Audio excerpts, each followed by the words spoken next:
Welcome to Down the Rabbit Hole with Eric Ebersol.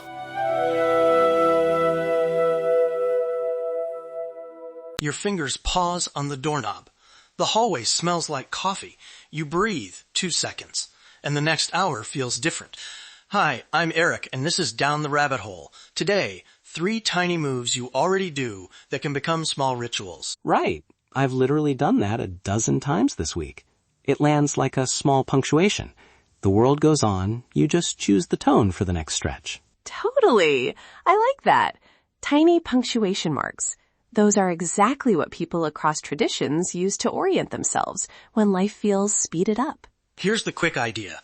Use doors, keys, and light switches as little anchors. We'll walk one short experiment for each. No props, no fuss.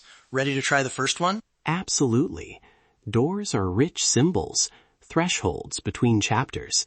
A tiny pause at the frame lets you close one chapter and choose what you bring into the next. The pause itself is the ritual, not the words you say. Okay, practical test. When you reach a door, stop with your hand on the knob or just at the frame. Take one steady inhale and a slow exhale. Pick one short word. Reset, soft, go. Either say it or hold it inside. Then step through. Try it now, wherever you are. Place your palm on an imaginary knob. Breathe in, breathe out. That tiny act shifts your shoulders, your jaw. It's subtle, but it's real. If you're worried about looking odd in public, keep it private, inside your coat, a breath in your chest, or a word in your head. The effect is the intention, not the theater.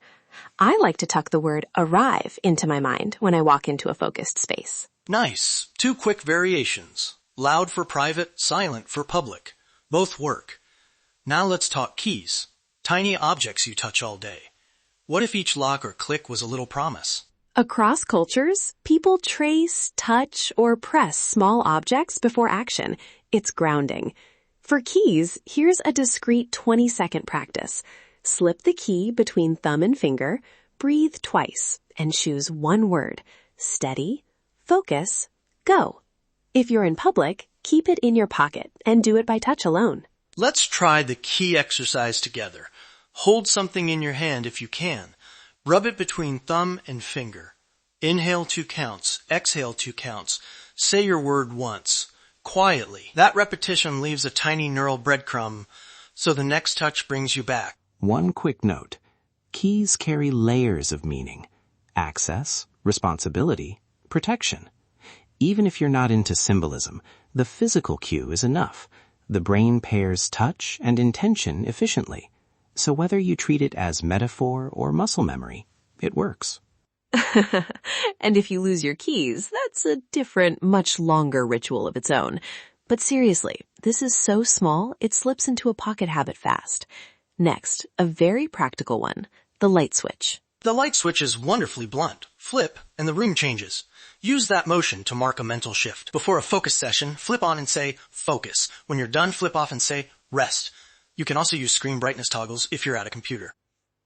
Short phrases help. Now I begin before work. Release at the end. In shared spaces, keep words internal or add a tiny shared breath so you're not disrupting anyone. Simplicity wins. Brevity is the point. I do want to flag something. There's a temptation to make these gestures showy. That can undercut them. A private exhale and a word in the head is often more powerful than a dramatic flourish. I'm not sure I buy that private equals better always. Sometimes a small shared ritual builds team rhythm. A quick group ready before a meeting can actually warm the room. So context matters. Discreet on trains, shared in teams. Fair point. Shared rituals can create connection. Maybe the rule is choose what serves the moment. Private when you need invisibility. Shared when you want alignment. Exactly. Adapt. Try privately first, then scale what feels good. Before we close, quick memory anchors. 3 tiny mantras to keep on hand. Door. Pause. Then set your intention. Keys, touch, breathe, promise. Switch, flip and focus. Try one of these today, just once. and notice what changes. If you like this episode, subscribe to Down the Rabbit Hole. Then do us a tiny favor. Try our ritual and send a one-sentence note. Tried keys, felt calmer, whatever you notice. Don't be afraid to learn. Thank you for joining us. See what tiny rituals you can weave into ordinary moments. Thanks for listening to Down the Rabbit Hole. Subscribe, try one ritual today, and drop us that one-sentence report. I would love to delve deeper next time. Until then, don't be afraid to learn. You've been listening to Down the Rabbit Hole with Eric Ebersol.